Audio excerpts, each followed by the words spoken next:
Nom Nom delivers fresh food with whole ingredients backed by veterinarian science. Science tells us that a dog's health starts in the bowl, so improving their diet is one of the best ways to help them live a long and happy life.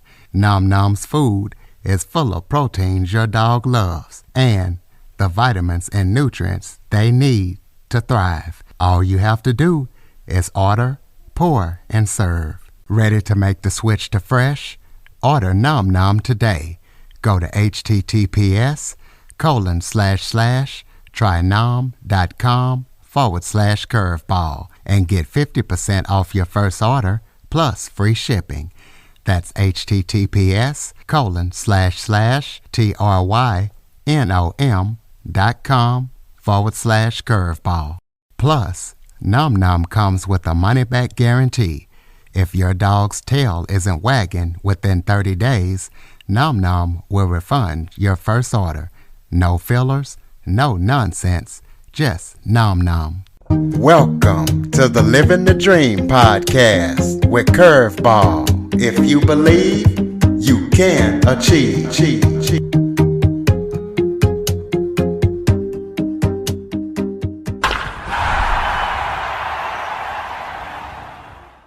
Welcome to the Living the Dream with Curveball podcast, a show where I interview guests that teach, motivate, and inspire.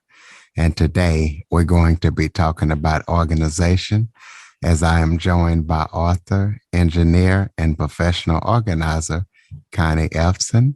Connie is in the Denver area, and we're going to be talking about her specialization, and that is helping people get rid of the incredible creative energy and time that they spend on clutter, whether it be physical, mental, or possessional.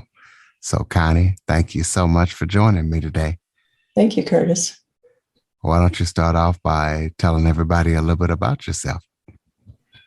I've been an engineer for many, many, many years, and in about 2008, my work sort of dried up along with the economy at that time. And I remember that I enjoyed cleaning up my desk as much as the work. So I thought I would give professional organizing a try.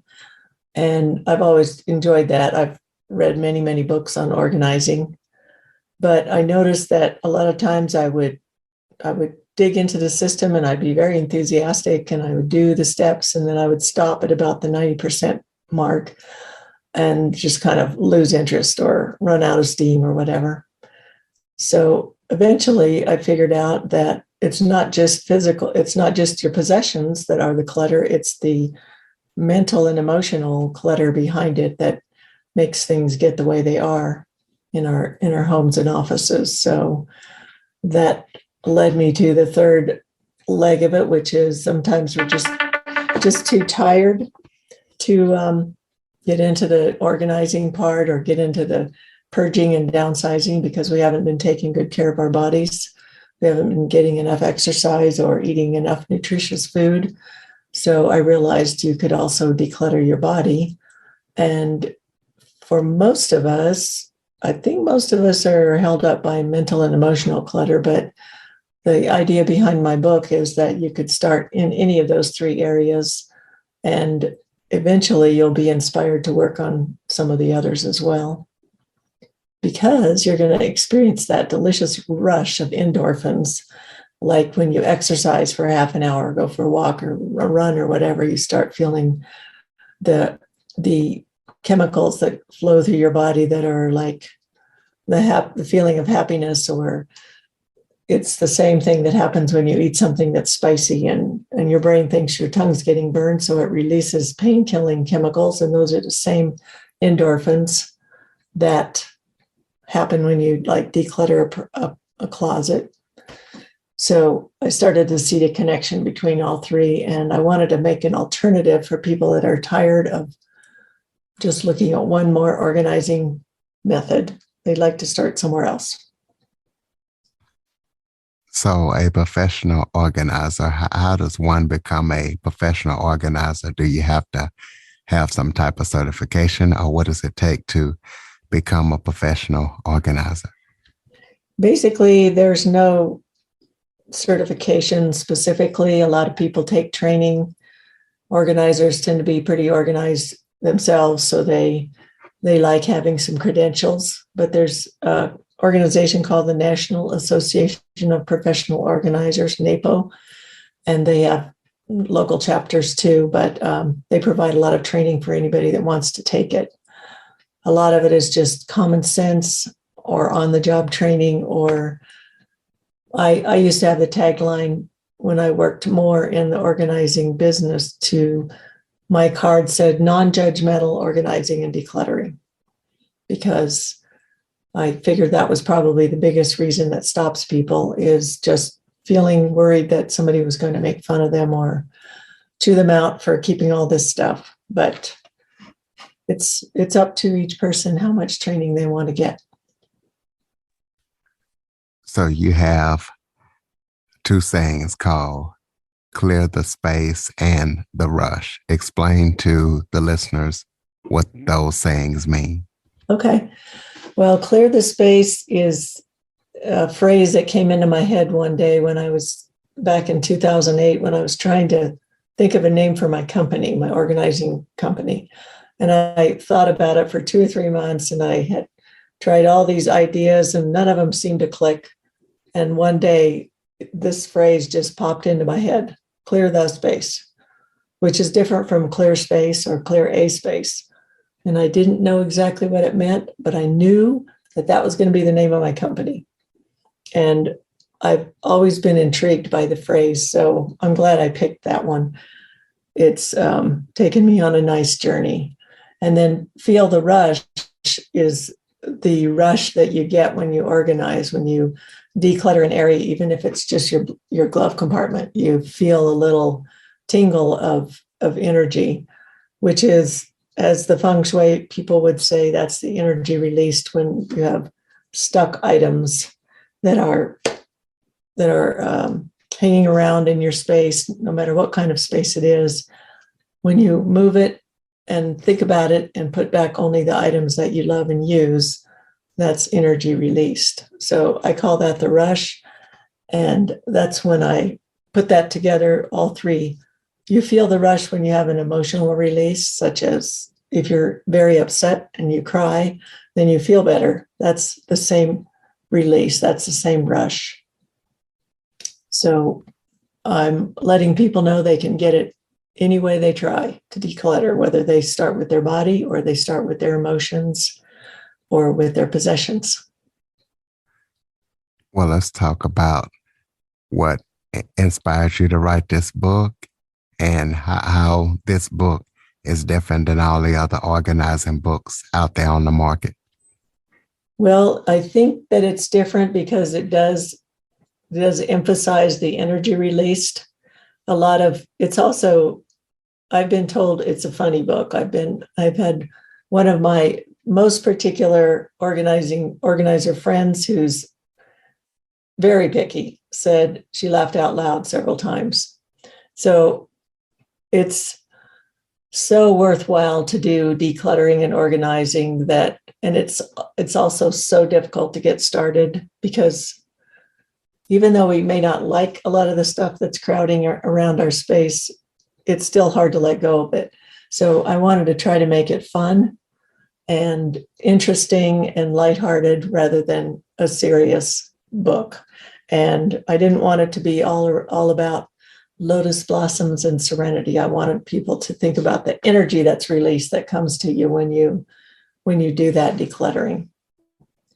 So that's what inspired me, and that's how it's different from other books, because it does, I would say the larger portion of it is about the mind and emotional clutter, the mental and emotional clutter, and how to release that.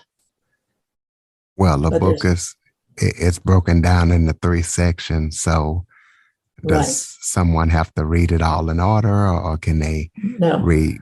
Okay. There's a beginning section that's about decluttering in general, and I give a little bit of the background that I've already given you and some encouraging words. And then I let people know in no uncertain terms that if they're only interested in one of those three areas, or one of them appeals more than the other, then they can just skip right to that section. And so they don't have to read the whole book.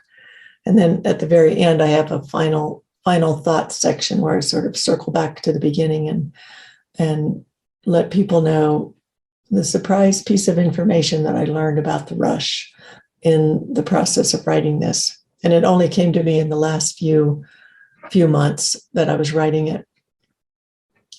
So it doesn't have to take a long time. And I've told that it's a nice read, it's fun, and it's quick and easy to read too. So that's what a lot of us need, something that we don't have to spend a ton of time on. So who can benefit from purchasing and reading this book? I would say that it's probably most helpful for people that are maybe later middle age that want to start downsizing so they can enjoy retirement, or they just have had it up to here with all the stuff around their house, or they realize that there's more to life than just worrying about things and worrying about your thoughts all the time. It's also great for families that have kids and lots of chaos going on. Just it's normal to have some chaos when you've got kids around, but to just my number one tip, I'm going to tell you that right now. My number one decluttering tip is first declutter the guilts. And I say that in all three of those areas, because if you spend any time at all worrying about how you got where you got and why haven't you fixed it yet now, you're just wasting that energy that you could put towards decluttering. So the main thing for especially kids with teenagers is to realize that you're doing the best you can. And my tips are fairly simple in the area of the possessionals, the things, the stuff clutter, but there's a few surprises in there as well. So I would say people with families and people that are looking to downsize as they move into a different phase of their life. Well, who are your number one influences, authors? Who can you pick up and read and get your creative juices flowing? You know, all authors have different types of influence and different people they like to read. Yeah. One of my favorite authors is Michael Neill, Neill. He wrote a book that I read many years ago called Super Coach, and he updated it. I think it was first written in 2003 or something, and then he updated it about 10 years later. And if anybody asks me what is the one book other than my book that I think everybody should read, it's that one. And then he also wrote a book called Creating the Impossible. And I just picked that one up recently. And now I'm torn between saying, read that book or read this one. Because in both of them, he talks about the nature of thought and the nature of creativity and how it basically comes from nowhere. It just appears in our heads and we start doing something with it. But we get caught up in trying to learn the best strategy instead of listening to our own creativity, which we can have a new idea, a new way of thinking of our life with just the very next thought. Because as he said, we look at our world and we think we're looking at it as a camera, like we're recording the truth. We're seeing exactly what's out there and we're reacting to that. But really, it's more how we see it in our heads.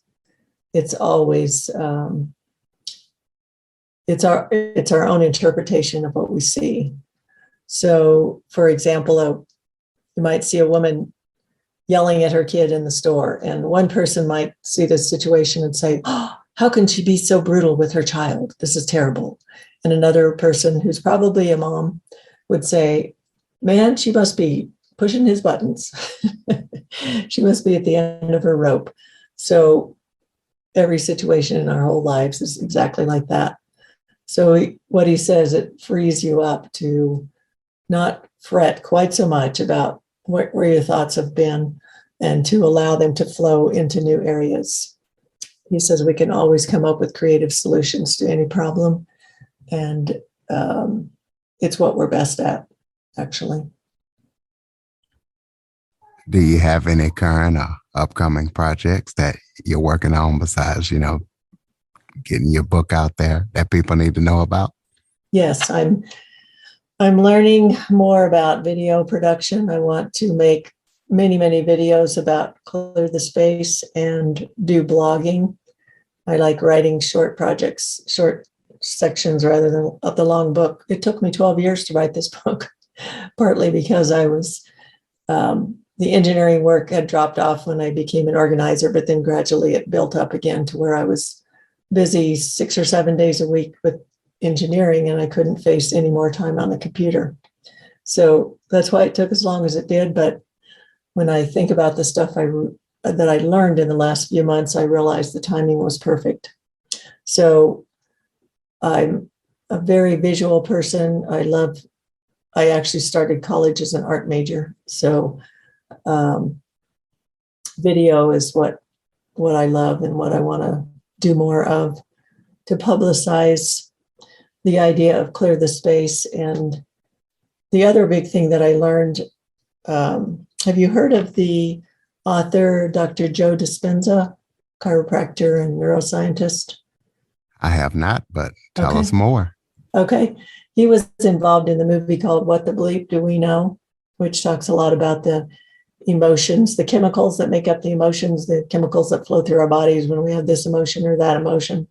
He, about 30 or more years ago, he was in a bike accident and he was told that he might never walk again. And he said, nope, that's not good enough. So he just put his mind to matter, his mind to body, whatever he did. And 12 weeks later, he walked out of the hospital. So he's always been fascinated with what happens in our brains when we meditate, for example, or different procedures that we can do to calm ourselves down and so forth. And about 6 or 7 years ago, he had a conference with 120 or so people volunteered to do a project he asked them to do, or an experiment over the course of this 4-day conference. At the beginning and the end of the conference, he tested their saliva with a cheek swab for a protein called immunoglobulin A, which is, it basically tells you how good your immune system is doing right this minute. And he asked each of these participants to spend 10 minutes 3 times a day putting themselves in a positive emotional state, such as happiness, love, gratitude. So it was about 30 minutes a day of being happy. And at the end of the 4 days, he did the test again, and their immunoglobulin A was up an average of 50%. So he said, this is way more powerful than any flu shot or vitamin C or anything else that you would take to improve your health. And it's all within your own body. It's all possible. So that's the rush. And that's why I am so fired up about decluttering, whether you do it physically, emotionally, or with your possessions, because it can not only reduce stress in many of the other scientifically proven ways, it can also improve your health this way. So that's what I'm super excited about. And that's what I want to convey to as many people as I can. Amazing. Throw out your contact information, any websites or social media links so people can stay up with everything that you're up to when you get those videos out. Okay. My website is clearthespace.com. And I'm on Facebook as Connie Ellefson and also as Clear the Space. And that's the part I'm working on next, to get that part more complete and more up to date. On my website, my book is now available on Amazon as an ebook. So I believe it's $5.95 for the ebook. And then I also have links on my website. If someone wants to just buy the book outright, I can send them an autographed copy. But if they're interested in giving a review, then I can send a review copy for free. And and in exchange for a review, an honest review. So I'm still doing that for a little bit longer, and I'd love to have people volunteer to do that. But if they just want to read the book, they can easily do that as well. Close us out with some final thoughts, maybe anything that we didn't talk about that you would like to touch on, or just any final thoughts that you might have for the listeners. Yeah, I'd say that decluttering and organizing is extremely worthwhile. Sometimes it's hard to face starting it. I tried to make the book fun so that it would be less difficult to get started, but people can do so much more than they think they can do. It's just staggering. And once again, I would say declutter the guilts, because that's just going to waste your time. And there's wonderful opportunities, no matter what your age, whether you're 44 or 24 or 84, there's still 100% of your life is in front of you. Not just 100% of the rest of your life, just 100% of your life. We're all potential all the time. Well said. Ladies and gentlemen, clearthespace.com. Be sure to go pick up that book and keep up with Connie so you can check out her new projects as they come out, and you can learn all about decluttering. I'd like to ask you to follow, rate, review, share this episode to as many people as possible, especially the ones that you know in your life that might want or need to clear some clutter. Connie, thank you so much for joining me today. Thank you very much, Curtis, for the opportunity. For more information on the Living the Dream podcast, visit www.djcurveball.com. Until next time, stay focused on living the dream.